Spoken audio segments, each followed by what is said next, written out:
like to welcome you all. I am Unni Krishnan. We are going to take today BPAE 141. BPAE 141, Right to Information. We are going to take Unit 10 and 11. Unit 10 and 11, BPAE 141, Right to Information. Okay, first we will talk about Unit 10. Unit 10, Role of Civil Society Organizations. അതിൽ meaning, important, പ്രാധാന്യം, അതിൻ്റെ role, എന്താണ് civil society, പിന്നെ history of civil, ചരിത്രം, movement, എത്രയോ movement ഇന്ത്യയിൽ ഉണ്ടായിട്ടുണ്ട്. In India, role of civil society organisations in the evaluation of RTI, government initiatives in enacting the RTI. അതായത് ഗവൺമെൻറ് എന്തുകൊണ്ടാണ് ഈ ഇനീഷ്യേറ്റീവ് എടുത്ത് 2005 RTI act, right to information act, ഇത് ഉണ്ടാക്കാനുള്ള പ്രാധാന്യം, അതിൻ്റെ review. Introduction. See, right to information is an inalienable, അതായത് അനിഷേധ്യമായ റൈറ്റാണ്. ഇത്രയോ നമ്മളെ പറഞ്ഞു. നമ്മുടെ ഡെയിലി പത്രങ്ങളിൽ നോക്കിയാൽ മതി, ഇതിൻ്റെ പ്രാധാന്യം മനസ്സിലാവും. റൈറ്റ് ടു ഇൻഫർമേഷൻ പ്രകാരമാണ് പല കള്ളക്കഥകളും പുറത്തു വരുന്നത്. പലരും ജയിലിൽ പോകുന്നത്, അഴിയെണ്ണുന്നതും ഈ റൈറ്റ് ടു ഇൻഫർമേഷൻ പ്രകാരമാണ്. അപ്പോൾ നമ്മുടെ സമൂഹത്തിൽ ഏറ്റവും പ്രാധാന്യം ഉള്ള ഒരു ആക്ടാണ് അത്. ഞാൻ പറഞ്ഞു കഴിഞ്ഞു. നമ്മളെ ഓരോരോ ദിനം പത്രത്തെ നോക്കുമ്പോൾ അറിയാം ഓരോരോ ചരിത്രം, ഓരോരോ ഗവൺമെൻറ്, ഓരോ പൊളിറ്റീഷ്യൻസ് അല്ലെങ്കിൽ ഓഫീസേഴ്സ് അവർ ചെയ്യുന്ന ചില സമയത്തുള്ള അഴിമതി, സ്വത്ത് സമ്പാദ്യം, ഇതൊക്കെ ഈ അവർക്ക് പിന്നെ അവർ ക്രോസ് ചെക്ക് ചെയ്യും, ഇൻകം ടാക്സ് റിട്ടേൺ ഇതൊക്കെ കൂടിയിട്ട് ഈ സിനിമാ നടന്മാരുടെ അല്ലെങ്കിൽ വേറെ മറ്റുള്ള ആർട്ടിസ്റ്റിനൊക്കെ ഇതേമാതിരി വേണം. അപ്പോൾ നമ്മൾ ട്രാൻസ്പെറൻ്റ് ആയിട്ട്, ഫസ്റ്റ് ഓഫ് ഓൾ നമ്മുടെ ഭരണഘടന പ്രകാരം വി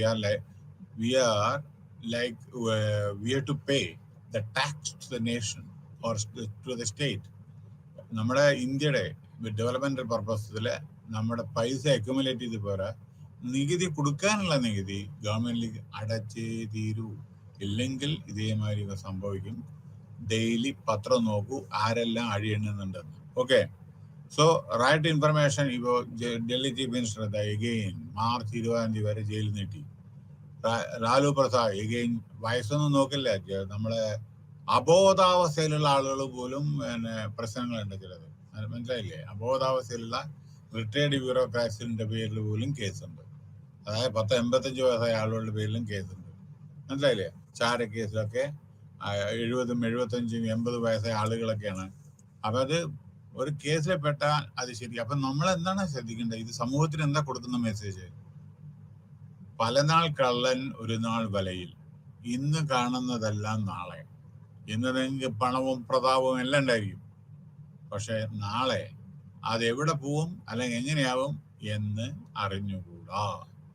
എക്സാമ്പിളൊന്നും പറയണ്ടല്ലോ, നിങ്ങൾക്ക് തന്നെ നന്നായിട്ട് അറിയാം. അപ്പൊ നമ്മൾ ചെയ്യേണ്ടത് എന്താണെന്ന് അറിയോ? നമ്മൾ ഈ കൂടുതൽ അംബിഷൻ പാടില്ല. നമുക്ക് ജീവിക്കാൻ വേണ്ടി, അതായത് ടു സർവൈവ്, നമ്മളെ ജീവിക്കാൻ വേണ്ടിയിട്ട് അല്ല. Money is required only for our survival. അല്ലാതെ പണത്തിന് വേണ്ടി ജീവിച്ചാൽ ദുഃഖിക്കേണ്ടി വരും. പണം മാത്രം. കാരണം എന്താ ഞാൻ പറയാം. ഇന്നലെ ഒരു ഇൻസിഡന്റ് ഉണ്ടായി. I was in Kannur airport at 11 PM, Kannur international airport. അവിടെ എൻ്റെ സുഹൃത്തുക്കളൊക്കെ ഉണ്ടായിരുന്നു. ഞാൻ നാളെ സെൻഡ് ഓഫ് ചെയ്യാൻ വേണ്ടിയിട്ട് പോയതാണ് ഫോറിലേക്ക്. അപ്പോൾ അവിടെ ഒരു ചെറിയ ഇൻസിഡന്റ്, അവിടെ നടന്ന ഒരു കാര്യം എന്താണെന്ന് വെച്ചാൽ നോക്കിക്കോളൂ എങ്ങനെയാണ്. വലിയ ഒരു ഓഫീസർ, ഞാൻ അയാളുടെ പ്രൈവറ്റ് സെക്രട്ടറി ആയിരുന്നു 10 കൊല്ലം. വളരെ എഫിഷ്യൻ്റ് ആയിട്ടുള്ള ഒരു ഓഫീസറായിരുന്നു. ഇങ്ങനെ എനിവേ അയാൾ പിന്നീട് പിന്നെ ഓഫ്കോഴ്സ് ഞാൻ എൻ്റെ ലൈനെല്ലാം ചേഞ്ചായി, വേറെ അഡ്മിനിസ്ട്രേറ്റീവ് സൈഡിലെ സീനിയർ ട്രെയിനിങ് ഓഫീസർക്കായി. ഇദ്ദേഹം അത് കഴിഞ്ഞിട്ട് അയാൾ സമ്പത്ത് ഒക്കെ ഉണ്ടാക്കി, അയാൾ ഒരു വീട് വെച്ചു. അത് കഴിഞ്ഞിട്ട് 3 നിലയുള്ള വേറെ പോഷ് ലൊക്കാലിറ്റി 3 നിലയുള്ള ബിൽഡിങ് വെച്ചു. ഓക്കെ, അപ്പോൾ അപ്പൊ എന്തുകൊണ്ടാ പറഞ്ഞത്, ആദ്യമൊക്കെ എന്നെ വളരെ സഹായിച്ചു. ഞാനൊക്കെ ജോലി ചെയ്യുന്ന സമയത്തൊക്കെ കുറെയൊക്കെ സഹായിച്ചിട്ടുണ്ടായിരുന്നു.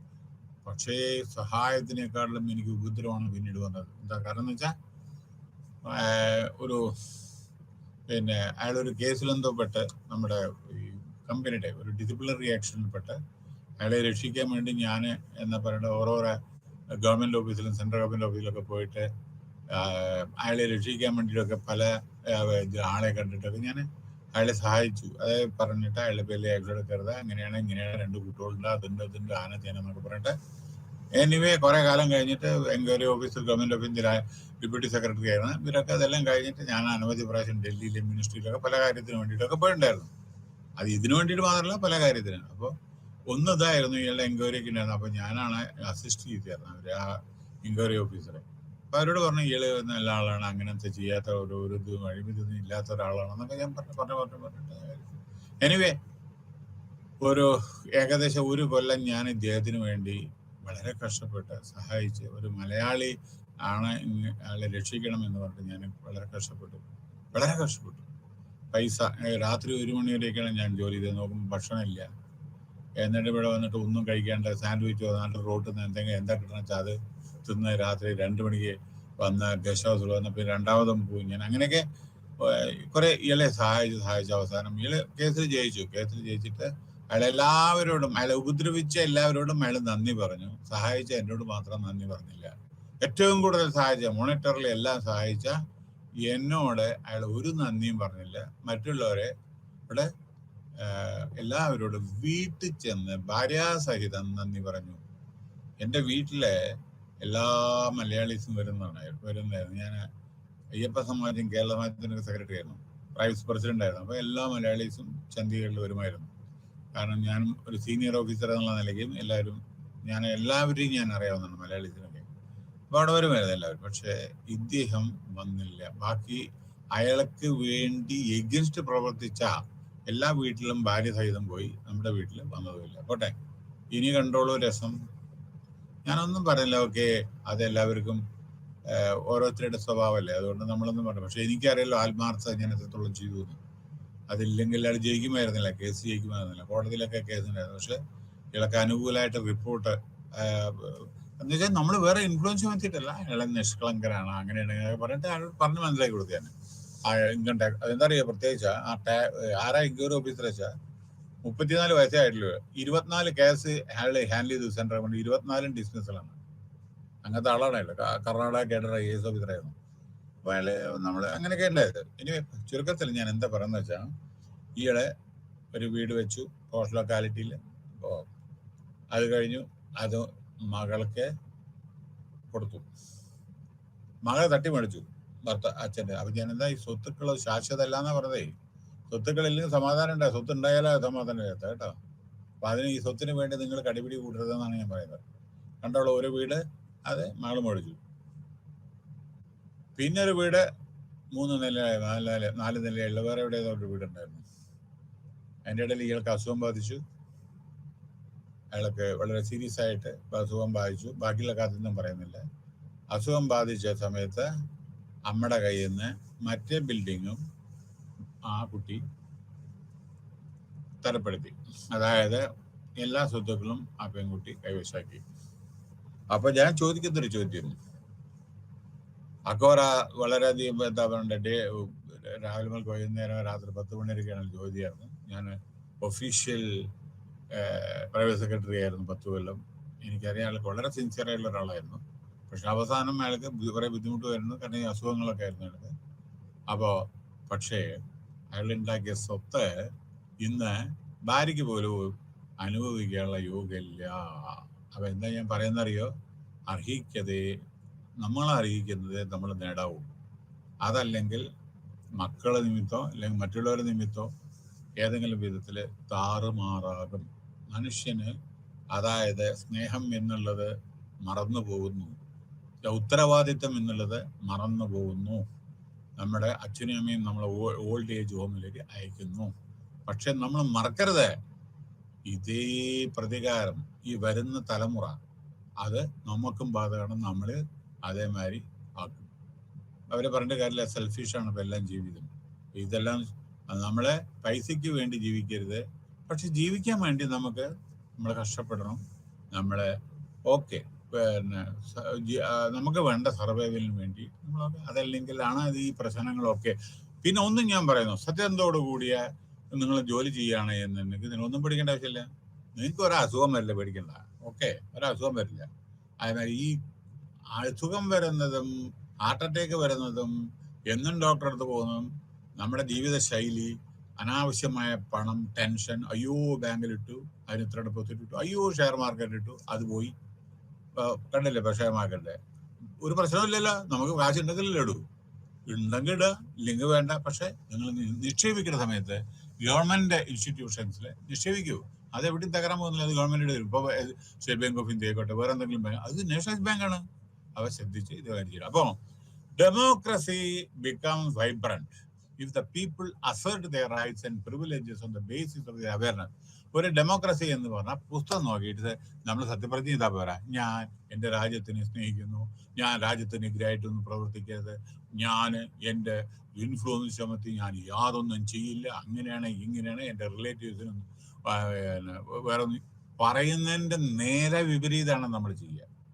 അപ്പൊ ഡെമോക്രസി എത്രത്തോളം നമ്മുടെ സക്സസ് ആണ് എന്നുള്ളത് ഒരു ചോദ്യം മാർക്ക്. ഒരിക്കലും ഞാൻ എതിരായിട്ടല്ല പറയുന്നത്, എല്ലാ ജനതയും അത് മെയിൻറ്റെയിൻ ചെയ്യാൻ വേണ്ടി ശ്രമിക്കണം. ഡെമോക്രസി ഇല്ലാത്ത രാജ്യങ്ങളിലെ സ്ഥിതിയൊക്കെ അറിയാലോ. അപ്പൊ അതുകൊണ്ട് നമ്മുടെ കഷ്ടപ്പെട്ട്, നമ്മുടെ ഫോർഫാദേഴ്സ് പണ്ടത്തെ ആളുകൾ കഷ്ടപ്പെട്ട്, ചിലർ മരണപ്പെട്ട്, സാക്രിഫൈസ് ചെയ്ത്, ഫാസ്റ്റ് ചെയ്ത്, മൂവ്മെന്റ് ചെയ്ത്, സത്യാഗ്രഹമൊക്കെ ചെയ്തിട്ട് കിട്ടിയതാണ് നമ്മുടെ ഇന്ത്യൻ സ്വാതന്ത്ര്യം. അങ്ങനെ ഉടലെടുത്താണ് നമ്മുടെ ഡെമോക്രസിയും കോൺസ്റ്റിറ്റ്യൂഷനും. അതിനെ നമ്മളെ എന്നെന്നും നിലനിർത്തുന്ന ചുമതല എനിക്കും നിങ്ങൾക്കും ഉണ്ട്. So if the people assert their right, അപ്പൊ അതിലുണ്ട് ഒരു ഇത്, എല്ലാ ഇൻഫർമേഷൻ ആളുകൾക്ക് കൊടുക്കണം. ആൻഡ് ഇത് നമ്മുടെ പ്രിവിലേജ് ആണ്, on the basis of the awareness. അപ്പൊ ജനങ്ങൾക്ക് ഇതിനൊരു ധാരണ ഉണ്ട്, എന്ത് കിട്ടും എന്ത് കിട്ടില്ല, അതേമാതിരി എങ്ങനെ ചോദിക്കുക, അതൊക്കെ അറിയണം അവർക്ക്. ഇപ്പൊ കുറെ ആളുകൾക്ക് അറിയാം. Human rights and developmental opportunity, information is A resource. അപ്പൊ എല്ലാ കോടതിയിലെ എവിഡൻസ് കൊടുക്കണം. അപ്പൊ ഇൻഫർമേഷൻ വേണ്ടേ? ആ ഇൻഫർമേഷൻ കൊടുക്കുന്ന ആളെ സീലടിച്ചിട്ട് സ്റ്റാമ്പ്, അതാണ് കോടതി സബ്മിറ്റ് ചെയ്യാൻ പറ്റൂ. അപ്പോൾ ഒരു നമ്മുടെ റിസോഴ്സ് ആണത്. ആൻഡ് അതിന് ജനങ്ങളുടെ എല്ലാ സഹകരണങ്ങളും ഇത്തരത്തിലുള്ള കാര്യത്തിൽ ആവശ്യമാണ്. കാരണം തെറ്റുകൾ ചെയ്താൽ അത് ചൂണ്ടിക്കാണിക്കേണ്ടി വരും, നുണ പറയാൻ പറ്റില്ല. അപ്പൊ കാരണം അവിടെ റിക്കാർഡ് അപ്പുറത്തുണ്ട്. നിങ്ങൾ ഇപ്പൊ ഈ ഒരു ബ്രിഡ്ജ് പണിയാൻ 40 കോടി വന്നുള്ളൂ വെച്ചാൽ അപ്പുറത്തുണ്ടാവും 80 കോടിയുടെ റിക്കാർഡ് പോരെ. അപ്പൊ ഈ 40 കോടി അവിടെ പോയി. മനസ്സിലായില്ലേ? ഇങ്ങനെയൊക്കെ ഉണ്ട്. അതാണ് right information. Next, meaning, importance and use of civil society. നിങ്ങൾ ഈ ടോപ്പിക്ക് വളരെ, നിങ്ങൾ വിചാരിക്കുന്നത് റിപ്പീറ്റേഷൻ അല്ല, ഇതിലടങ്ങിയ ഓരോ തത്വങ്ങളുണ്ട്. എന്തുകൊണ്ടാണ് ഇത് പറയുന്നത്? ഏറ്റവും വലിയ ഇമ്പോർട്ടൻ്റ് ഒരു ലോ ആണത്. ജനങ്ങളുടെ അവകാശം അറിയാനുള്ള അവകാശം.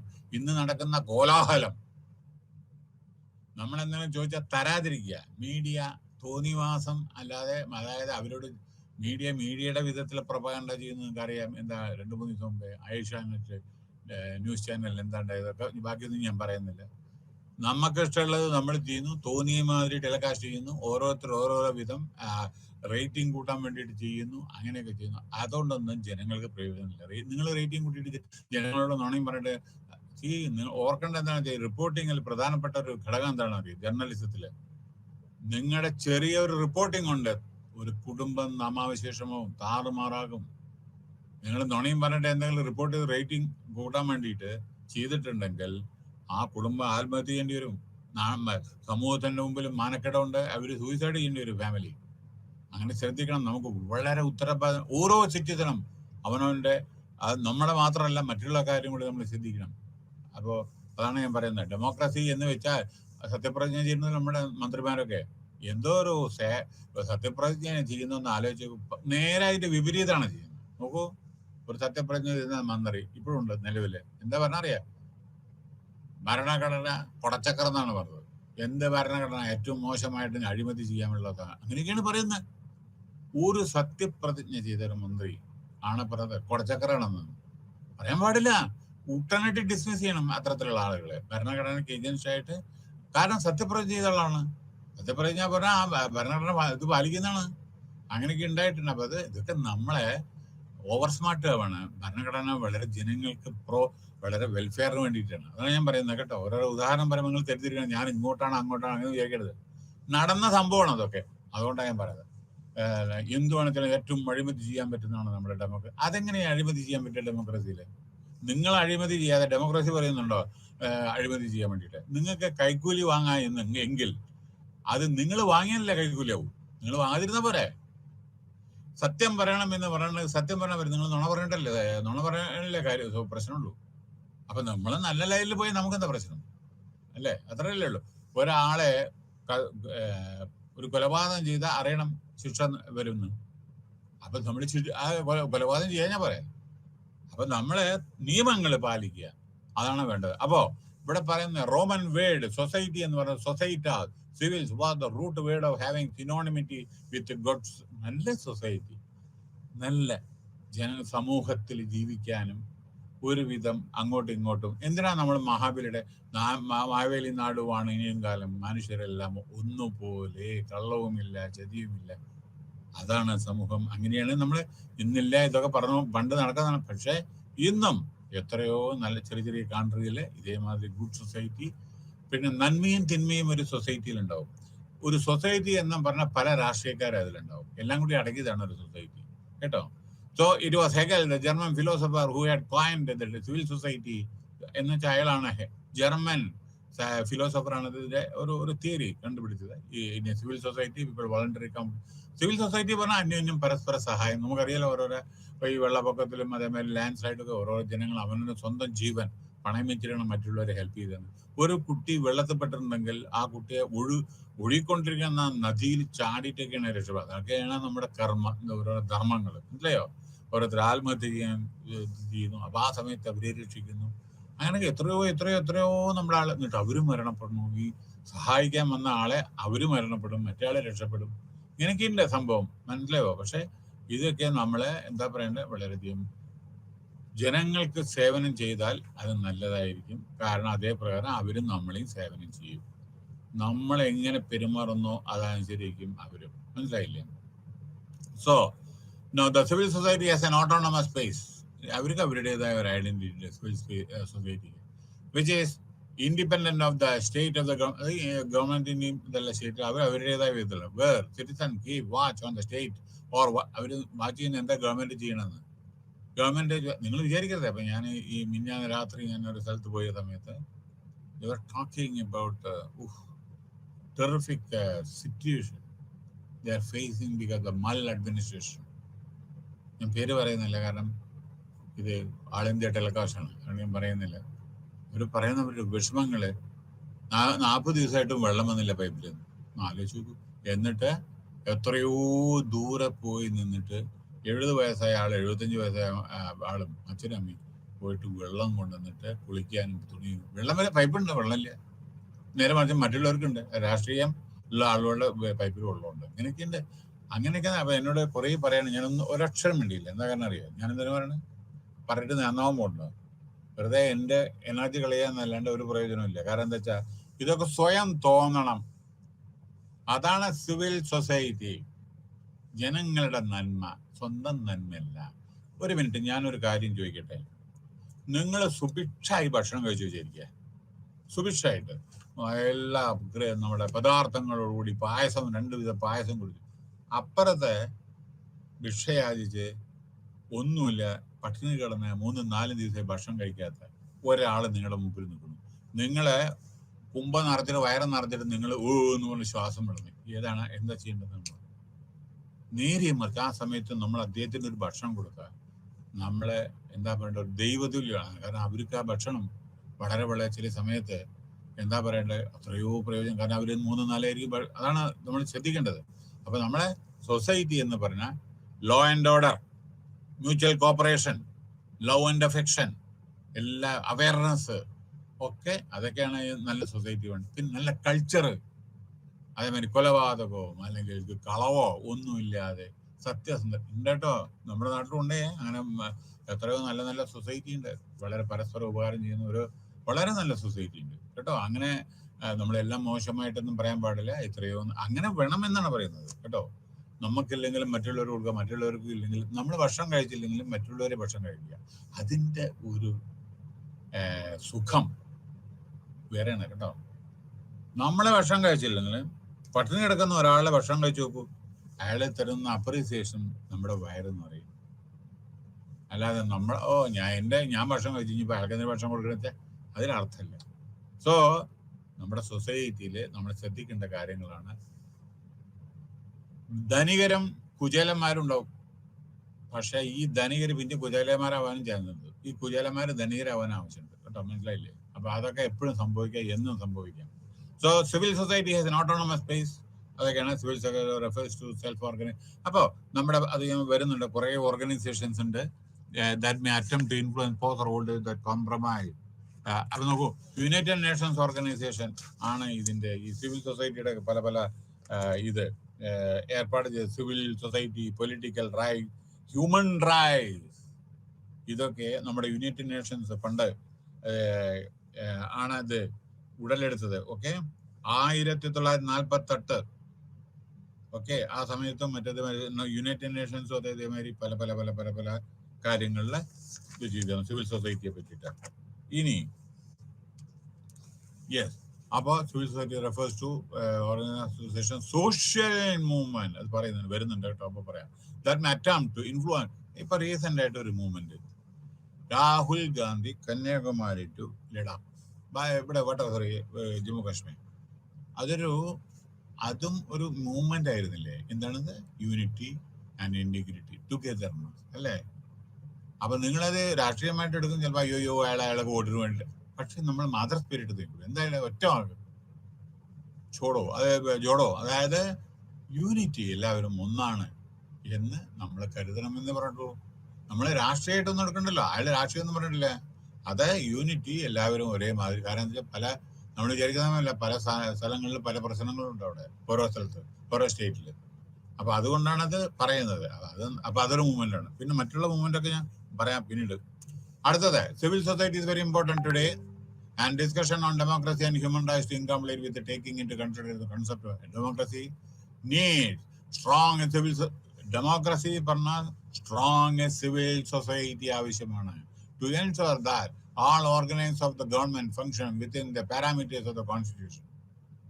ഗവൺമെന്റിന്റെ ഫംഗ്ഷൻ ഭരണഘടനാ പ്രകാരമാണോ എന്ന് നോക്കണം. പാരാമീറ്റേഴ്സ് നിങ്ങൾ നോക്കുക, ഓരോ സംസ്ഥാനത്തിൽ എന്താ നടക്കുന്ന തരികിടകള്. ഭരണഘടന ഒന്ന് പറയുന്നു, നമ്മൾ വേറൊരു വിധത്തിൽ പ്രവർത്തിക്കുന്നു അല്ലേ? പല കുട്ടികളും എൻ്റെ അടുത്ത് പറയാനുണ്ട്, നിലയുണ്ടായി ഇതേമാതിരി, ഞാൻ PSC പഠിച്ചുകൊണ്ടിരിക്കുന്നുണ്ട്, KSA പഠിച്ചുകൊണ്ടിരിക്കുന്നു. ഞാൻ പറഞ്ഞു പഠിച്ചോളൂ, നല്ലതന്നെ, സാറിൻ്റെ അഭിപ്രായം എന്താ? ഞാൻ പറഞ്ഞു നിങ്ങൾ പഠിച്ചിട്ടും പ്രയോജനമൊന്നുമില്ല. എന്താ കാരണം അത് പറയാൻ? റാങ്ക് ലിസ്റ്റ് വന്നാൽ 1ാമത്തെ റാങ്കിന് പോലും ജോലി കിട്ടുന്നില്ല. പിന്നെ എന്ത് ചെയ്യുക പഠിച്ചിട്ട്?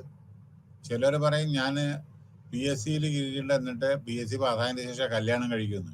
അപ്പം ഞാൻ പറഞ്ഞു എന്താ നിങ്ങളുടെ തല നരയ്ക്കുന്നു? കാരണം ഒരു 18 ലക്ഷം 22 ലക്ഷം വരെയാണ് 18 ലക്ഷം ഏവറേജ് കുട്ടികൾ അപ്ലൈ ചെയ്യുന്നത്.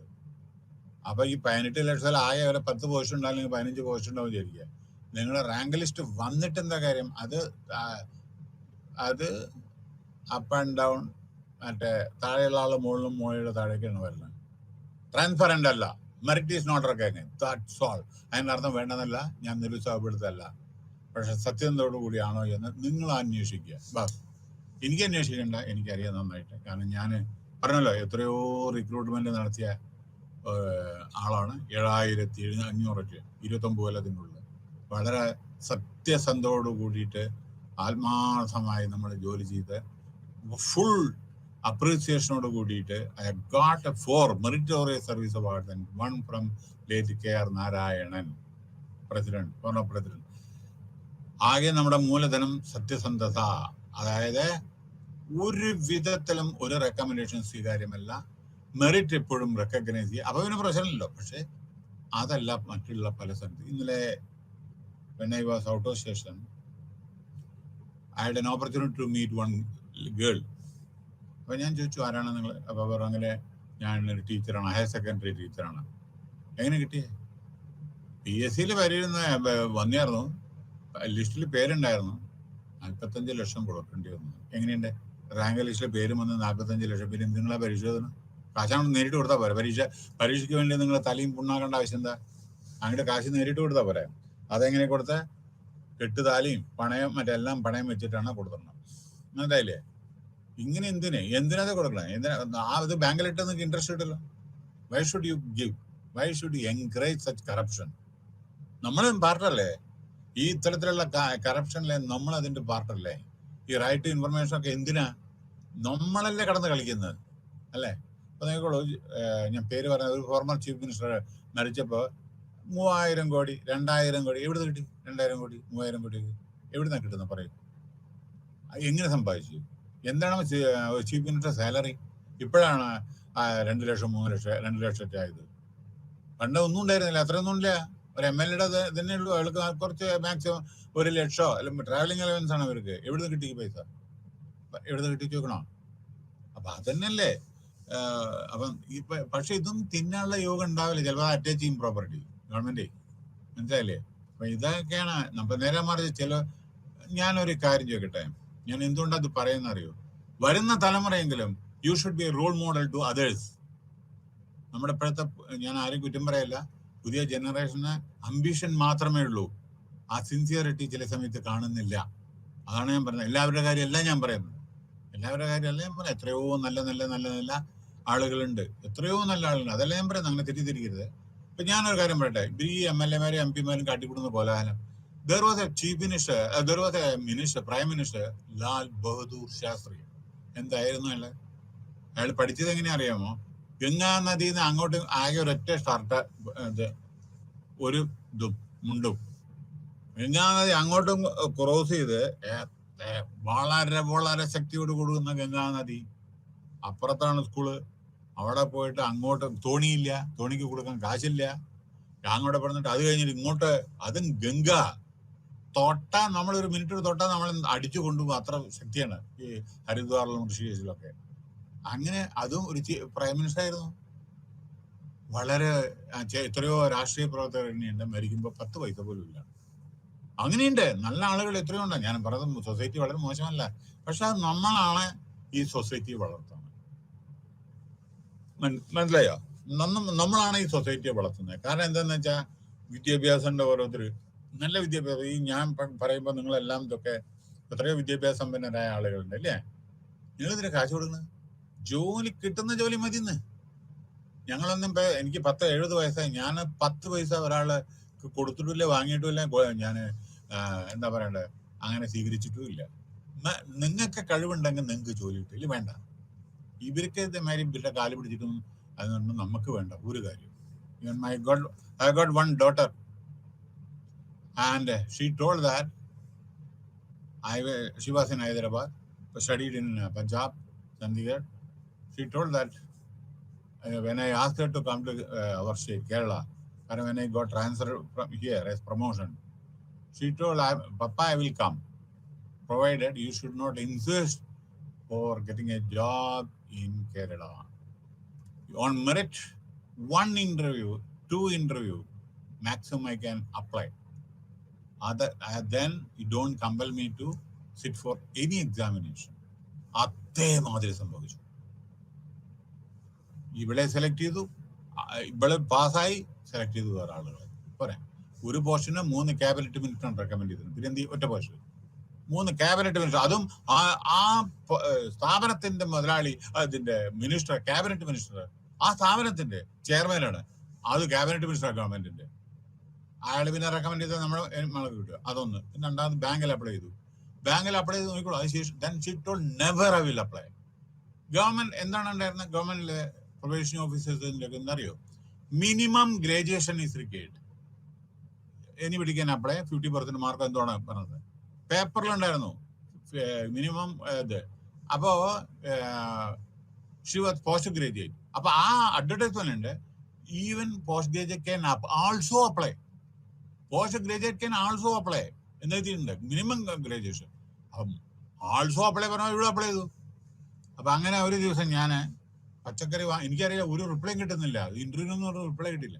ഒരു ദിവസം ഞാൻ പച്ചക്കറി വാങ്ങാൻ വേണ്ടിയിട്ട് ഒരു ഹൈസ്കൂളിന്റെ അവിടെ പോയപ്പോ അവിടെ അതിഭയങ്കര തിരക്ക്. ഞാൻ ചോദിച്ചു, എന്താണ്? നാളെ ഇവിടെ ബാങ്കിന്റെ റിട്ടേൺ ടെസ്റ്റ് ആണ്. ഞാൻ ബാങ്കിന്റെ ഏത് ബാങ്കിന്റെ? അപ്പൊ എങ്ങനെയാണ്? അയ്യോ എനിക്ക് എൻ്റെ മകൾ അപ്ലൈ ചെയ്തിട്ടുണ്ടായിരുന്നു, കിട്ടിയിട്ടില്ലോ. അപ്പൊ ഞാൻ എന്നിട്ട് ഉടനടി മാളോട് ചോദിച്ചു എങ്ങനെയാണ്, നമുക്ക് ഇന്റർവ്യൂ ലെറ്റർ വന്നോ? പറഞ്ഞു ഇല്ല. ബൈ പറഞ്ഞു ഇല്ല പപ്പ എനിക്ക് കിട്ടിയില്ല എന്ന് പറഞ്ഞു. ശരി okay. You will be surprise on the day of examination she got a letter from the bank that you are not eligible, you are overqualified. ഒന്ന് ആലോചിച്ച് നോക്കൂ. എന്താ ഓവർ ക്വാളിഫൈഡ്? Post graduation. അവർ അഡ്വർടൈസ്മെന്റിൽ എന്താ? Post graduate can also apply. ഒന്ന് ആലോചിച്ച് നോക്കൂ. അത് മാത്രമല്ല 300 രൂപ പോസ്റ്റ് ഓർഡർ എന്താണ്, ആ 300 രൂപ പോസ്റ്റർ ഓർഡർ അവർ അയച്ചിട്ടായിരുന്നു. പോസ്റ്റ് ഓർഡർ അത് ഡിമാൻഡ് ഡ്രാഫ്റ്റ്, അത് ക്യാൻസൽ ചെയ്യാൻ 100 രൂപ ചാർജ്. അതായത് പിന്നെ അപ്പുറത്ത് പോകാൻ ഓട്ടോറിക്ഷ, ഇപ്പുറത്ത് പോയ ഓട്ടോറിക്ഷ, അങ്ങനെ ഒരു 200 രൂപ അത് പോയിട്ട്. അപ്പൊ എന്താ പറഞ്ഞ വെച്ചാൽ അഡ്വർടൈസ്മെന്റില് ഗ്രാജുവേഷൻ ഓർ പോസ്റ്റ് ഗ്രാജുവേഷൻ എഴുതിയിട്ട് then they told you are post graduate and you are not disqualified എന്ന് പറഞ്ഞ ലെറ്റർ വന്നു. അന്ന് she took an oath that I will not apply, I don't want any favor. ഇവിടുത്തെ ഒരു merit എന്റെ merit recognise ചെയ്യുന്നുണ്ട്. കാരണം വിത്തൗട്ട് ട്യൂഷൻ, ഒരു ട്യൂഷൻ കൊടുക്കാതെ ആദ്യം മുതൽക്കേ ഫസ്റ്റ് റാങ്കിൽ വന്നതാണ്. ഈവൻ MSc ബയോടെക്നോളജിയിലും യൂണിവേഴ്സിറ്റി റാങ്ക് ഹോൾഡറാണ്. ഇപ്പോൾ ഞാൻ ഒരാള് ഒരു ട്യൂഷൻ എടുത്തിട്ടില്ല, ഒരാൾക്ക് ഒരു അഡ്മിഷൻ പൈസ 10 പൈസ കൊടുക്കണമെന്നില്ല. ഞാൻ എത്രയോ വർഷം ഞാനൊരു പൈസ സ്വീകരിച്ചില്ല ഒരാളുടെ നിന്ന്. അങ്ങനെ ഞങ്ങളെ ഒരു അത്യന്തമുള്ള ഒരു ഫാമിലിയാണ്. അപ്പൊ മകള് പറഞ്ഞു ഇനി പപ്പ നിർബന്ധിക്കരുത്, ഞാൻ അപ്ലൈ ചെയ്യില്ല. അത് അങ്ങനെയൊക്കെയാണ്. അപ്പോ ഇതൊക്കെ കള്ളി പുറത്തു വരുന്നത് എങ്ങനെ അറിയോ? അപ്പൊ ഞാൻ പറഞ്ഞപ്പോൾ ആ കുട്ടി 45 ലക്ഷം കൊടുത്തു. എന്നിട്ട് ടീച്ചറായിട്ട് ഞാൻ ചോദിച്ചു whether you will get pension after retirement. No sir, unaided. എങ്ങനെയുണ്ട്? അൺഎയ്ഡഡിൽ 45 ലക്ഷം. പിന്നെ എന്താ നിങ്ങൾ ഇത് ചെയ്തിട്ട് നിങ്ങൾക്ക് എന്താ കിട്ടാൻ പോണ റിട്ടയർമെന്റിന് ശേഷം? സോ ഇതൊക്കെയാണ്. അപ്പൊ society plays an important role in reshaping the society. അപ്പൊ നമ്മുടെ സൊസൈറ്റിയിലെ നമ്മളും ഇതാവണം, നമ്മളും കുറെ ശരിയാവണം, അല്ലെങ്കിൽ എന്തും കൊടുക്കാൻ തയ്യാറുണ്ട് എന്ന് പറയുന്നത് അങ്ങനെയൊക്കെയാണ്. അപ്പൊ ആരാണ് കൂടുതൽ കൊടുക്കുന്നത്? അവർക്ക് സാധനം കിട്ടും. ഒരാൾ 45 കൊടുത്ത ഒരാൾ 50 കൊടുക്കുമ്പോൾ 50 അല്ലേ കിട്ടുക? അപ്പൊ നിങ്ങളല്ലേ സൊസൈറ്റിയെ മോശമാക്കുന്നത് അല്ലേ? അപ്പോ civil society organisation are non state, non profit, voluntary, അങ്ങനെ പോകുന്നു. ഓക്കെ, നൗ അടുത്ത് it's civil society movement in India. ഇനി ഇത് പെട്ടെന്ന് പറയട്ടെ, നോക്കൂ. ബാക്കിയൊക്കെ നിങ്ങളെ പറയാം. മഹാത്മാഗാന്ധിയുടെ ടൈമില് വായിക്കുക മനസ്സിലാക്കുക.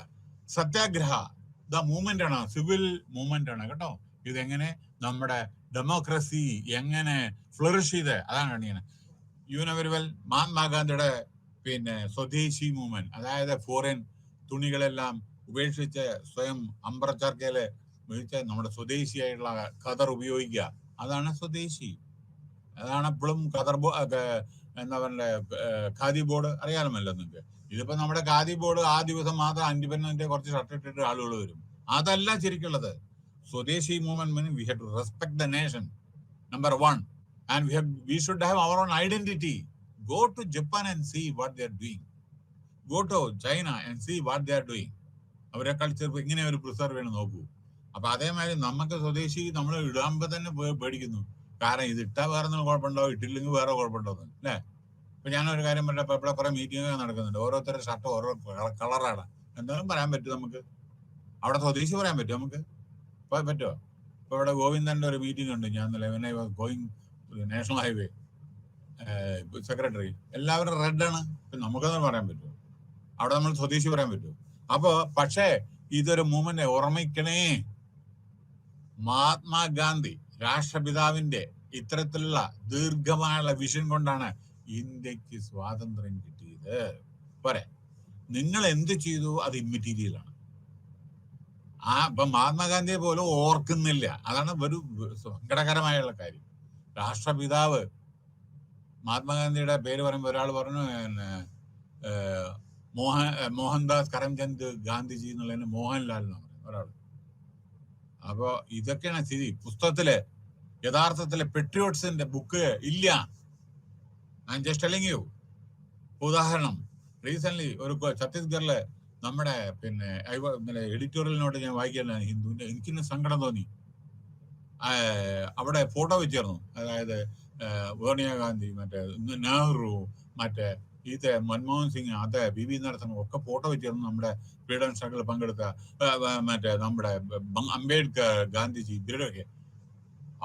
മൗലാന അത് അബ്ദുൽ കലാം ആസാദിന്റെ ഫോട്ടോ ഉണ്ടായിരുന്നില്ല, മനസ്സിലായോ? The first education minister in India who did lot of sacrifice for the country, and he was against the partition of Pakistan. രാജ്യത്തിന് വേണ്ടി സ്വയം പോരാടിയ ഒരാളുടെ ഫോട്ടോ പോലും അവിടെ ഇല്ല. അപ്പൊ നമ്മൾ മറന്നു പോകണം എല്ലാവരും അല്ലേ?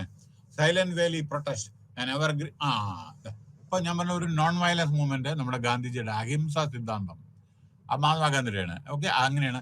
India is the only country which got independence through non-violence in the world under the dynamic leadership of Mahatma Gandhi. Okay? ഇനി വേറൊരു മൂവ്മെന്റ്, സൈലന്റ് വാലി പ്രൊട്ടസ്റ്റ്.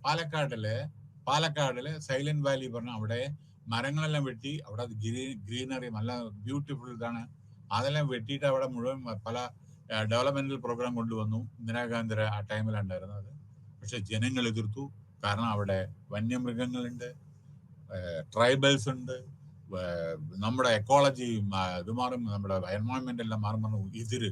അപ്പൊ അതിനുവേണ്ടി ഒരു സംഘം, നിങ്ങൾക്കറിയാം പ്ലാച്ചിമട കൊക്കോകോള, അവിടെ കൊക്കോകോള പ്രവർത്തിക്കുമ്പോൾ ഭാരതപ്പുഴയിൽ ഒന്നും വെള്ളമില്ല, ആ തീരത്തുള്ള ഒരു കിണറിലും വെള്ളമില്ല, എല്ലാം ഊറ്റി എടുത്തിട്ട് അവര് കൊക്കോകോള, മറ്റേ കാമ്പാക്കോള, മറ്റേ ബിസ്ലേരി അതൊക്കെ ഉണ്ടാക്കിയിട്ട് മുഴുവൻ ഏറ്റവും പാതാളം വരെ പോയിട്ട് അതിൻ്റെ ഉള്ളിൽ നിന്ന് വെള്ളം എടുത്തിട്ട് 4 പുറം ജനങ്ങൾക്ക് കുടിവെള്ളമില്ല, യാതൊന്നുമില്ല. അവിടെ ഒരു മൂവ്മെന്റ് നടന്നു, അത് അടച്ചു പ്ലാന്റ്. അപ്പൊ ഇതെല്ലാം ജനങ്ങളുടെ നന്മയ്ക്ക് വേണ്ടിയിട്ടാണ്, അത് മറക്കരുത് കേട്ടോ. കാരണം അവിടെ വെള്ളം കുടിക്കാനില്ല. അപ്പൊ അവിടെ കൊക്കോകോളയാണോ വേണ്ടത്? അവിടെ പച്ചവെള്ളം കുടിക്കുന്നതിന് നമ്മൾ മരിക്കാൻ കിടക്കുന്ന ഒരാൾക്ക് കൊക്കോകോള കൊടുക്കുക, അത് പച്ചവെള്ളം കൊടുക്കുക. So the most powerful civil society movements in Indian history, which, and please remember when I was talking about പാലക്കാടിലാണ് ഏറ്റവും hottest area in the country, in the Kerala. Okay, അതുകൊണ്ട് കിണറ്റിലൊന്നും വെള്ളം ഉണ്ടാവില്ല. എങ്ങനെ ജനങ്ങൾ ജീവിക്കും? എത്രയോ കിലോമീറ്റർ പോകണം ചില സമയത്ത്. So which were led by citizen Swadeshi movement. അതൊക്കെ ഞാൻ പറഞ്ഞു.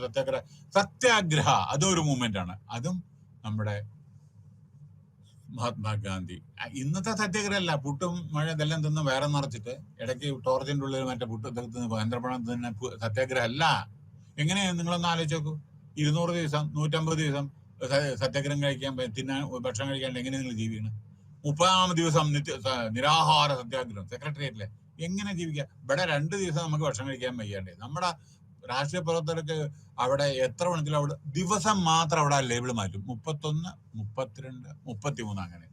സത്യാഗ്രഹം ഗാന്ധിജിയുടെ പഠിക്കൂ. പച്ച വെള്ളം ഉമിനീര് ഇറക്കില്ല, അതാ സത്യാഗ്രഹം. ഗാന്ധിജി സത്യാഗ്രഹത്തിന് പോയ ബ്രിട്ടീഷർക്ക് പേടിയാണ്. അയാള് മരണം വരെ സത്യാഗ്രഹം ചെയ്യും, അയാൾ മരിക്കും. അപ്പൊ ബ്രിട്ടീഷർക്ക് പേടിയാണ്, മനസ്സിലായി? അപ്പൊ അങ്ങനെ ഫോറിൻ റൂള്. അപ്പൊ ആ സത്യാഗ്രഹം ഇതിന്റെ പരിണാമ ഫലമാണ് നമുക്ക് സ്വാതന്ത്ര്യം കിട്ടിയത്. സൈലന്റ് വാലി ഞാൻ ആൾറെഡി പറഞ്ഞു. പിന്നെ അടുത്ത വേറൊരു സോഷ്യൽ മൂവ്മെന്റ്, ചിപ്കോ, അതായത് ഭാഗീരഥി റിവർ.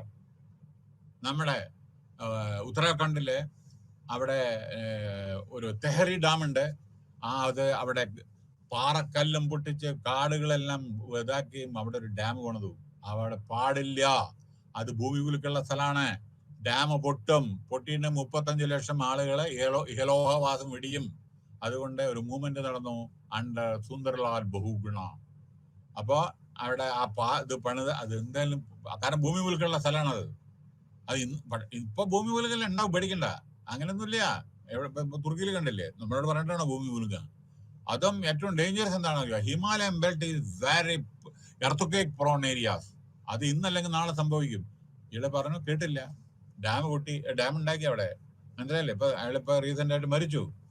പക്ഷേ നിങ്ങൾ ഓർത്തോളൂ, ഇതിന്റെ പുറം ഉത്തരാഖണ്ഡില് നാളെ നിങ്ങൾ കണ്ടല്ലോ എത്രണ്ണം ലാൻഡ് സ്ലൈഡ് മരിച്ചു എന്ന് നിങ്ങൾക്ക് അറിയില്ല എത്രണ്ണം. ഇതിനപ്പുറമാണത് എന്ത്. അപ്പൊ അന്ന് അയാൾ ആ മൂവ്മെന്റ് ചെയ്തു, പക്ഷെ വകവെച്ചില്ല. Uttar Pradesh government, India government, USSR, അന്ന് റഷ്യ, അവരുടെ ഒരു എഗ്രിമെന്റ് ഉണ്ടായിരുന്നു. ആ ഡാം, അതായത് തെഹരി ഡാം. ഓക്കെ, അപ്പൊ അതൊരു മൂവ്മെന്റ് ആയിരുന്നു. ആന്റി കറപ്ഷൻ, ലോക്പാൽ, നമ്മുടെ സാക്ഷാൽ അണ്ണാ ഹസാരെ, അദ്ദേഹത്തിന്റെ ആ മൂവ്മെന്റ് പ്രകാരമാണ് ആം ആദ്മി പാർട്ടി ഉടലെടുത്തത്. സങ്കടം എന്ന് പറയട്ടെ, ആന്റി കറപ്ഷന് വേണ്ടിയിട്ട് നമ്മുടെ അണ്ണാ ഹസാരെ പങ്കെടുത്തു. നമ്മുടെ ഇന്ത്യയിൽ മുഴുവൻ ആളുകളെ ഞാൻ കോയമ്പത്തൂരൊക്കെ പോയപ്പോൾ കണ്ടു, എല്ലാവരും അണ്ണാ ഹസാരെ. ശരിയാണ്, നല്ല കാര്യമാണ്. അതായത് കറപ്റ്റ് ആയ ഇൻക്ലൂഡിങ് ദ പ്രൈം മിനിസ്റ്റർ ആയാലും ശരി, ആരായാലും ശരി, ഈ ലോക്പാൽ ബില്ലിന്റെ ഇടയിൽ കൊണ്ടുവരുമെന്നാണ് പറഞ്ഞത്. അപ്പൊ അങ്ങനെ കുറെ ദിവസം ആള് സത്യാഗ്രഹം കിടന്നു, കിരൺ ബേഡി അവരൊക്കെ ചെയ്യുന്ന അങ്ങനെ ഉടലെടുത്ത പാർട്ടിയാണ് കെജ്രിവാളിന്റെ പാർട്ടി. നിങ്ങൾ നോക്കിയോളൂ, അന്നത്തെ മൂവ്മെന്റും ഇന്നത്തെ കെജ്രിവാളും കൂടി നിങ്ങളൊന്ന് താരതമ്യപ്പെടുന്നു. അന്നത്തെ അണ്ണാ ഹസാരി ഇന്നത്തെ അണ്ണാ ഹസാരിയും കൂടി ഒന്ന് താരതമ്യപ്പെടുന്നു. നടത്തു ജനങ്ങളെ കഴുതകളാക്കുന്ന ഏർപ്പാടാണ് ഇപ്പോ ഈവൻ ഇൻക്ലൂഡിങ് നമ്മുടെ കെജ്രിവാൾ ചെയ്യുന്നത്. അയാളൊക്കെ ഇപ്പൊ ഭരണം വേണം, കർണാടകയിൽ വേണം, ഗുജറാത്തിൽ വേണം. അയാൾ എന്തിനു വേണ്ടിയിട്ടാണ്? അയാള് സിവിൽ സർവന്റ് ആയിരുന്നു, IRS. അയാൾ എന്തിനു വേണ്ടിയാണ്? നമ്മുടെ കറപ്ഷൻ ഇതിനൊക്കെ ഒന്നും ഇല്ല. ഇപ്പൊ 18 ഡിപ്പാർട്ട്മെന്റ് ഹാൻഡിൽ ചെയ്ത അയാളുടെ ഡെപ്യൂട്ടി ചീഫ് മിനിസ്റ്റർ കിടക്കാണ് ജയിലില്. അത് കഴിഞ്ഞ് വേറെ ഫൈനാൻസ് മിനിസ്റ്റർ ജയിലിൽ കിടക്കാണ്. അപ്പൊ ഇയാൾക്ക് യാതൊരു ഉത്തരവാദിത്വമില്ല. ഒരാളുടെ കയ്യിൽ 18 ഡിപ്പാർട്ട്മെന്റ് കൊടുക്കും. അവനവന്റെ ഇതൊന്നും നമ്മൾ ഒഴിഞ്ഞു മാറാൻ പറ്റുമോ? അപ്പൊ അതൊക്കെ ഒരു മൂവ്മെന്റ് ആണെന്ന് പറയാം. പിന്നെ വേറെ ഏതാ? സൈലന്റ് വാലി പറഞ്ഞു, നോൺ വയലന്റ് പറഞ്ഞു, സത്യാഗ്രഹ പറഞ്ഞു, ചിപ്കോ മൂവ്മെന്റ് പറഞ്ഞു. പിന്നെ ബീഹാറിലെ ജംഗിൾ ബച്ചാവോ, അതായത് കാടിനെ സൂക്ഷിക്കണം. നർമ്മദ ബച്ചാവോ ഗുജറാത്തിലെ, അതായത് നമ്മുടെ മേധാ പാട്കർ. അവിടെ കുറെ ഡാം പണിയുമ്പോൾ അവിടുത്തെ വില്ലേജിലൊക്കെ മാറ്റം, അവിടെ വില്ലേജിന് മാറ്റം, കാരണം ഡാം പണിയുണ്ടായിരുന്നു. അപ്പൊ അതിന് എതിർത്തൊരു മൂവ്മെന്റ് ഉണ്ടായി. അതാണ് നർമ്മദ ബച്ചാവോ. പിന്നെ ആന്റി കറപ്ഷൻ പറഞ്ഞു, നിർഭയ, അതൊരു മൂവ്മെന്റ് ആണ്. ഒരു പെൺകുട്ടി ബലാത്സംഗം ചെയ്ത് ഡൽഹിയിലെ, അതിനുശേഷം ആ ക്രിമിനൽ കുറെ ഇതൊക്കെ വന്ന് പിന്നെ പെട്ടെന്ന് ആക്ഷൻ എടുക്കണം, സ്പെഷ്യൽ ഇത് വേണം പറഞ്ഞിട്ട് കുട്ടി, അറിയാലോ നിങ്ങൾക്ക്. പിന്നെ നിർഭയ എന്താണ്ട് ഒരു ഗ്രൂപ്പായിട്ടുള്ള ആളുകളെ ബസ്സിൽ വെച്ച് ബലാത്സംഗം ചെയ്ത, അതായത് 2012 കേട്ടോ. പിന്നെ നർമ്മദ ഇത് അത് 1985 ജംഗിൾ ബച്ചാവോ അത് 1980 ചിപ്കോ 1970 അടുത്തത് മധുദൂർ കിസാൻ സംഘടൻ, അതായത് ജനങ്ങൾക്ക് ഈക്വൽ സാലറി കൊടുക്കണം, മറ്റേ വേജസ് കൊടുക്കണം എന്ന് പറഞ്ഞിട്ട് അങ്ങനെ ചില ഇതൊക്കെ ഉണ്ടായിരുന്നു. പിന്നെ വേറെ എവിടെയാണ് നോക്കട്ടെ, ഇതെന്താ നോക്കൂ. ഇനി ഞാൻ പറയാനുള്ളത് ചില സ്റ്റേറ്റുകളില്, ഹരിയാന, അവിടെയൊക്കെ ചില കാസ്റ്റിന്റെ ഒരു ഇതുണ്ട്. പഞ്ചായത്ത്, അവിടെ പഞ്ചായത്ത് രാജ് അല്ല, അവിടെ ഒരു കാസ്റ്റ്, തക്കൂർ, ഗുജ്ജർ, ഇവരൊക്കെ ആണ് തീരുമാനിക്കണം എന്ത് ചെയ്യണമെന്ന്.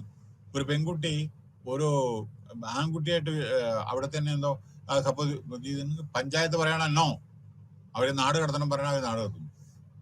ഇന്നും ഹരിയാനയില് കാപ്പ് പഞ്ചായത്ത് മരത്തിന്റെ ചോട്ടിലിരിക്കുക എല്ലാവരും കൂടി വടിയും പിടിച്ചിട്ട്, എന്നിട്ട് അവര് തീരുമാനിക്കുക എന്ത് പനിഷ്മെന്റ് കൊടുക്കണം.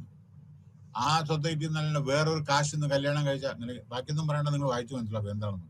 ഓക്കെ, അപ്പോ കാശ്, പിന്നെ വില്ലേജിന്റെ ഇത്, ഓക്കെ, പിന്നെ എംപവർമെന്റ് സൊസൈറ്റി, പിന്നെ NGOs ഉണ്ട്, നിങ്ങൾക്കറിയാലോ. NGOs നോൺ ഗവൺമെന്റൽ ഓർഗനൈസേഷൻസ് ഉണ്ട്.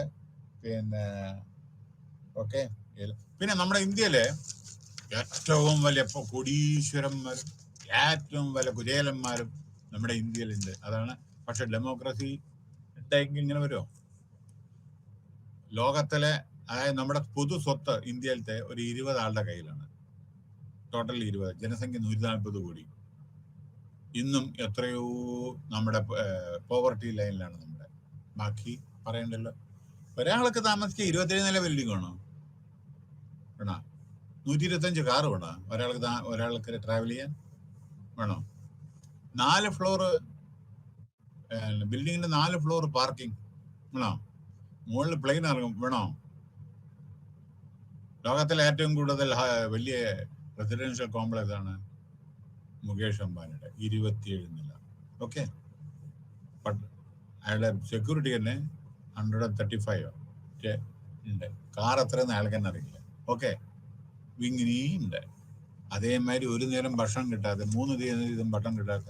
എന്തിനു പറയണം? നമ്മുടെ ഗാന്ധി ഭവൻ കൊല്ലം, മറ്റേ പത്തനാപുരം, അവിടെ 2000 ആള് അഭയാർത്ഥികളുണ്ട്.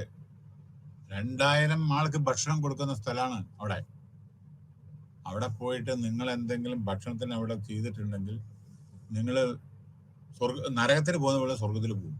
കാരണം അവരുടെ ബ്രേക്ക്ഫാസ്റ്റ്, വൃദ്ധന്മാരാണ്, അവരുടെ ഭക്ഷണം. ഇത് നോക്കും, ഓരോരോ കാട്ടിക്കൂട്ടും. ബാക്കി ഞാൻ പറയുന്നില്ല. അംബാനിയുടെ എന്താണെന്ന് വെച്ചാൽ, നീത അംബാനി ബർത്ത്ഡേ, 50ാമത്തെ ബർത്ത്ഡേ ഡിക്ലെയർ ചെയ്തത് 7 കോടി 8 കോടി ദിവസം പൈസ ചെലവഴിച്ചിട്ടായിരുന്നു. കാരണം സിനിമാ സ്റ്റാർമാരെയൊക്കെ സ്പെഷ്യൽ പ്ലെയിനിലാണ് നമ്മുടെ രാജസ്ഥാനിലേക്ക് കൊണ്ടുവന്നത്. ബാക്കി കഥ എത്രയുണ്ട്. കാര്യം അറ്റൻഡ് ചെയ്ത ആള് എനിക്ക് എന്നോട് എയർപോർട്ടിൽ വെച്ച് പറയാണ്ടായി എങ്ങനെ അറ്റൻഡ് ചെയ്തത്. കാരണം ഓരോരുത്തരുടെ ലക്സറി ഹോട്ടല്, ഏറ്റവും വലിയ ഹോട്ടല് നമ്മുടെ ഇന്ത്യത്തെ ഏറ്റവും വലിയ ഹോട്ടലാണ്, 7 സ്റ്റാർ എന്തോണം ഹോട്ടലാണ്.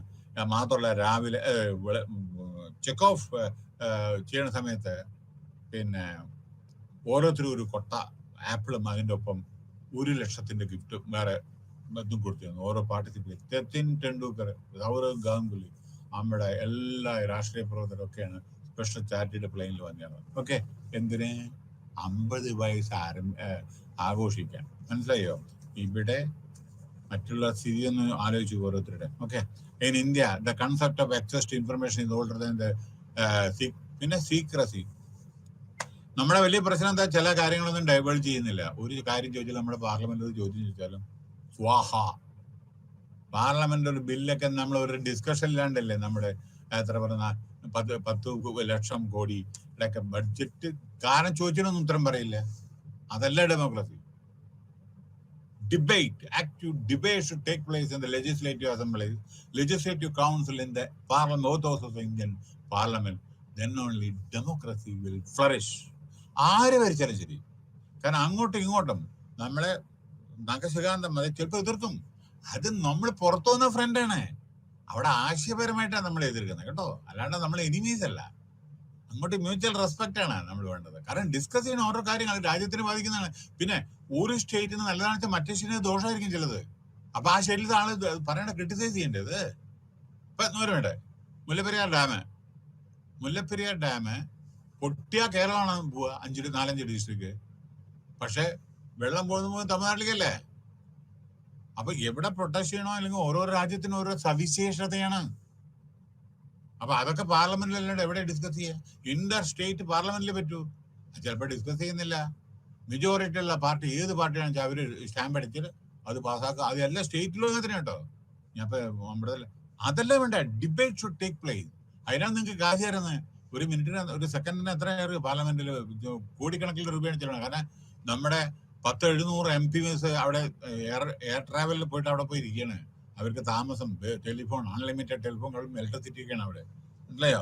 അപ്പൊ ഇങ്ങനെയൊക്കെയാണ് ഫണ്ടമെന്റൽ ഇൻഫർമേഷൻ. അത് പിന്നെ ഇൻഫർമേഷൻ പറ്റിയാണ്. ഓക്കെ, പിന്നെ ഇതൊക്കെ ഓരോരോ ഇതാണ് റോള്. കമ്പയിൻ അണ്ണാ ഹസാരെ പറഞ്ഞു കോമൺവെൽത്ത് ഹ്യൂമൻ റൈറ്റ്സ് ഉണ്ട്, കൺസ്യൂമർ.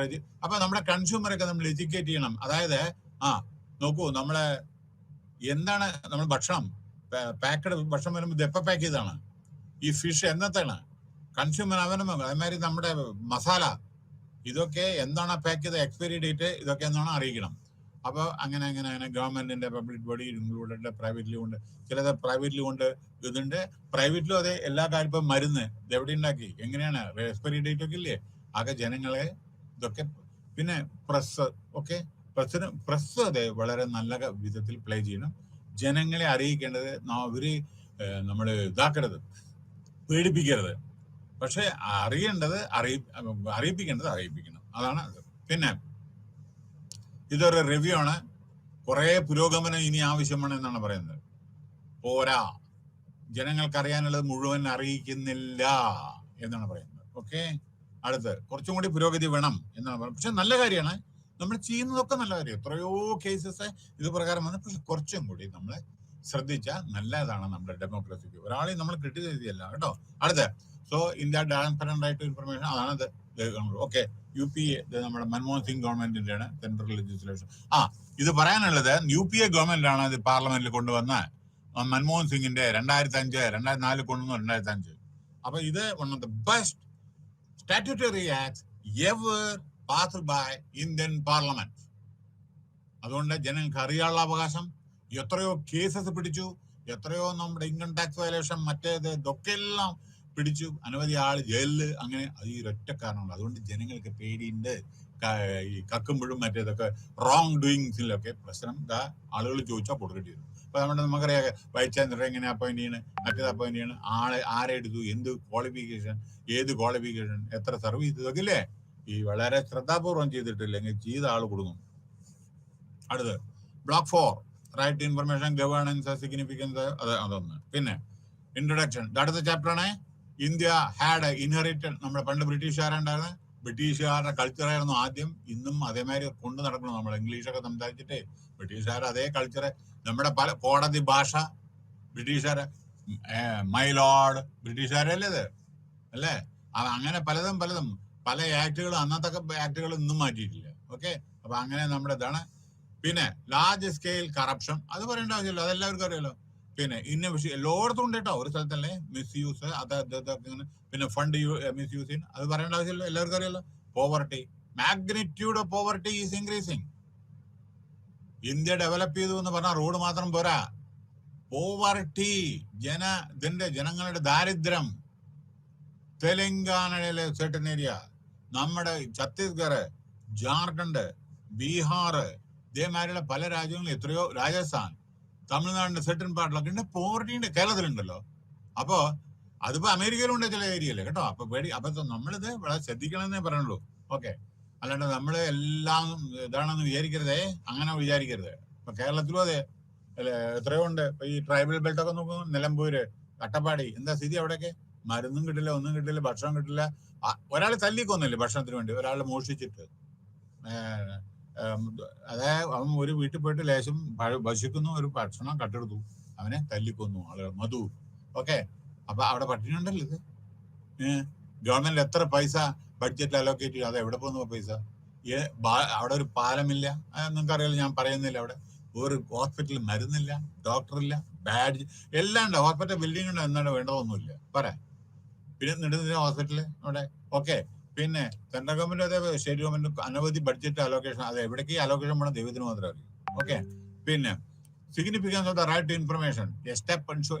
അപ്പൊ ഇത്തരത്തിലുള്ള ഇത് ഞാൻ ക്രിറ്റിസൈസ് ചെയ്യല്ല കേട്ടോ, നിങ്ങൾക്ക് അറിയാലോ, ഇത് ഞാൻ പറയുന്നില്ല, നിങ്ങൾക്ക് അറിയാലോ.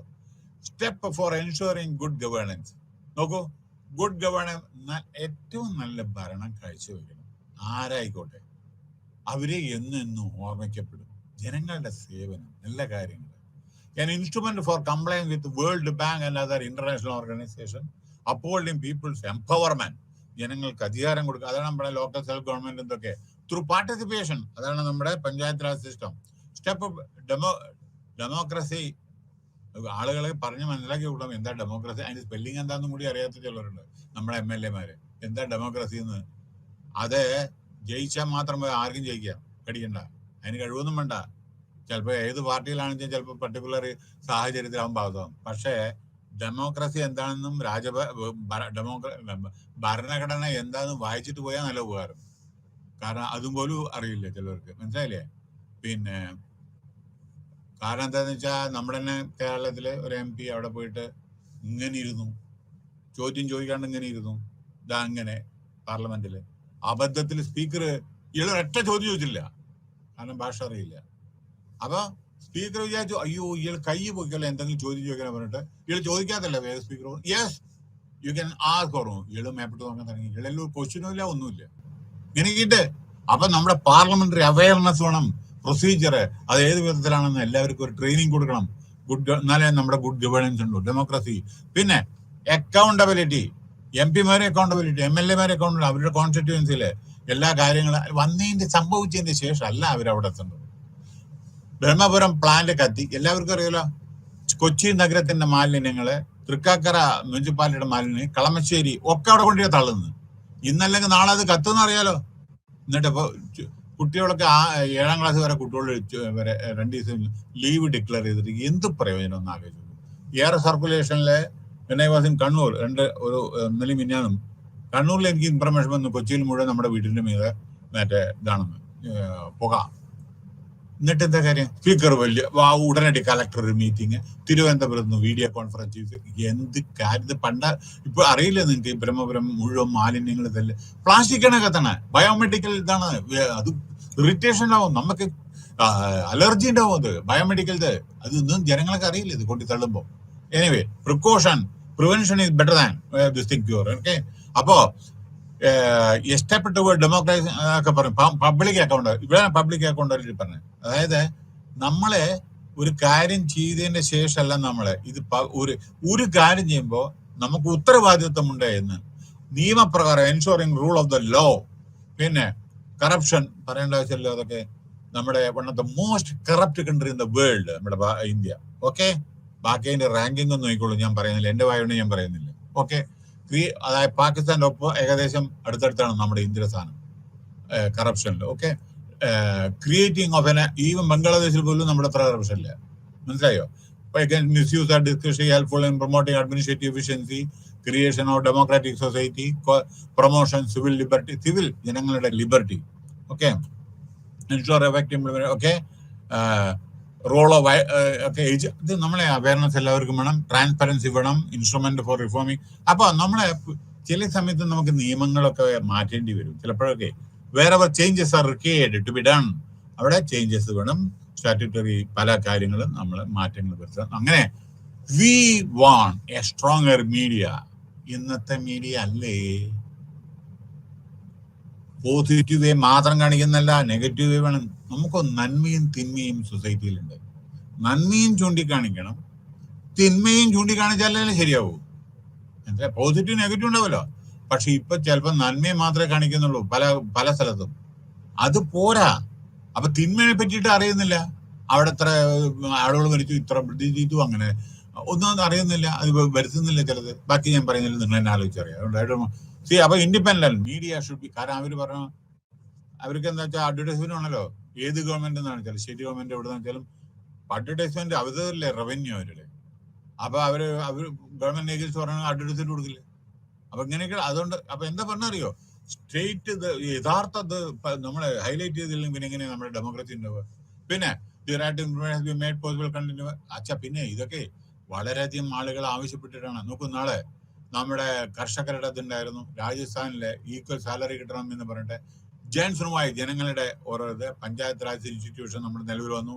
ഡിസ്പെൻസറി, ഡാം, ഇതൊക്കെ നിലവിൽ വന്നു.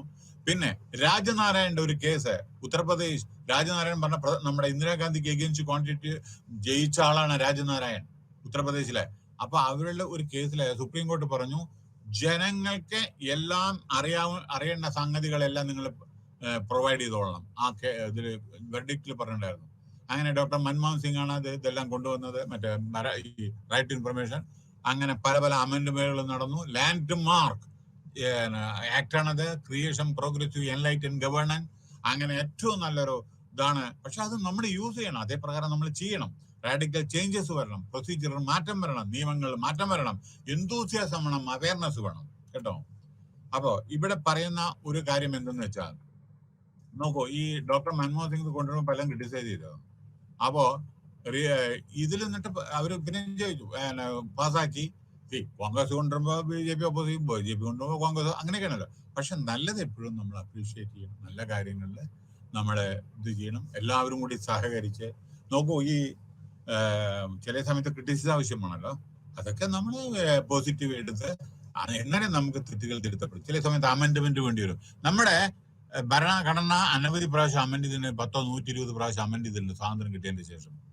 അപ്പോ അത് ജനങ്ങളുടെ, അതായത് വോട്ടവകാശം പണ്ട് 21 ഇപ്പൊ 18, പിന്നെ മാരേജ് കഴിക്കേണ്ട, അതൊക്കെ അങ്ങനെ ഓരോരോ ഇതിനു വേണ്ടി ഓരോ സ്റ്റേറ്റിന്റെ creation.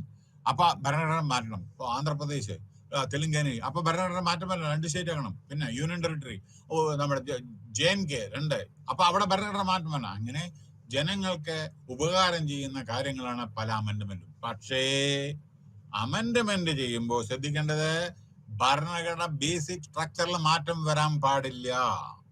Okay, on the base conclusion of this chapter, on the basis of the above discussion, safely directed a robust region and the democratic government can be sensitive to the public opinion. ജനങ്ങളുടെ ഓരോ opinion നമ്മൾ ശേഖരിക്കണം, അതനുസരിച്ച് പ്രവർത്തിക്കണം. Saying the greater of the access of citizens to information, അതായത് ഓരോരോ ആളുകൾക്ക് ആവശ്യമുള്ളത് അക്കൗണ്ടബിലിറ്റി പറഞ്ഞു കഴിഞ്ഞു. അക്കൗണ്ടൻസ് വേണം ജനങ്ങളുടേത് ഓരോരത്, as well as its own legitimacy and credibility. പിന്നെ നിങ്ങൾ വിവരം കൊടുത്താൽ പോരാ, അത് റിലയബിൾ ആയിരിക്കണം, ക്രെഡിബിലിറ്റി വേണം. ഓപ്പൺനെസ്, സത്യസന്ധതയോടു കൂടി ഫുൾ ആക്സസ് ടു ഇൻഫർമേഷൻ. നിങ്ങൾ ചോദിച്ച ഹാഫ് കൊടുത്താൽ പോരാ, ഫുൾ ഇൻഫർമേഷൻ കൊടുക്കണം, അല്ലെങ്കിൽ പ്രശ്നം വരും കോടതിയിൽ. Democracy. So these equip the citizens to participate meaningfully in the process of governance and all. അപ്പൊ അതുകൊണ്ട് എന്താ വരുന്നതെന്ന് വെച്ചാൽ, ഇത്തരത്തിൽ നമ്മൾ സപ്ലൈ ചെയ്യുന്ന സമയത്ത് ജനങ്ങൾക്ക് അവയർനെസ് വരും, അവർ പാർട്ടിസിപ്പേറ്റ് ചെയ്യും, അങ്ങനെ നമ്മളെ നല്ല കാര്യങ്ങൾ ചെയ്യും, ജനങ്ങൾക്ക് അത് ഉപയോഗപ്രദമാകും. അങ്ങനെ നമ്മുടെ ഒപ്പോസിഷനും ഇതും കൂടി മ്യൂച്വലായിട്ട് വർക്ക് ചെയ്ത് കോപ്പറേറ്റീവ് മാനറിൽ നമ്മൾ ചെയ്താൽ നല്ല കാര്യമായി, ജനങ്ങൾക്ക് പരോപകാരം. അത് അങ്ങനെ നമ്മുടെ ഡെമോക്രസി ഫ്ലറിഷ് ചെയ്യും. That actually we want. This is right information. End of this topic or unit. Okay. Thank you very much. See you tomorrow.